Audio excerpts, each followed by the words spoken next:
tara samahan nyo nga ako sa mga ganap ko ngayong araw. Heto nga at nagluluto nga ako ng sitaw dito, aming ulam nga pananghalian. Habang nagluluto nga ako dito, naglalaba nga din ako. Tayong mga nanay talaga, kahit sabay-sabay pa yan, itong ating ginagawa kayang-kaya nga natin yan.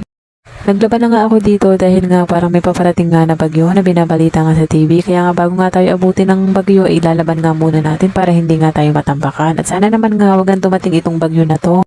Dahil nga kawawa na naman nga itong mga tao na nalulubog nga ng baha. Grabe no, di ba nila naaatim na mga tao na nalulubog sa baha, nawawala na sa ng mga bahay. Tapos sila nagpapasarap lang sa mga taks ng taong bayan na nilastay nila, na kinurakot nila. Kaya lalo silang yumayaman na tayong mahihirap, lalo tayong naghihirap. Hindi sila lumalaban ng patas sa buhay. O siya, mabalik na nga tayo. Heto nga't lalaban ko na nga itong kortina ko dahil madumi na nga. Eto nga ang mga pinopromote ko nga na product para nga kumita tayo.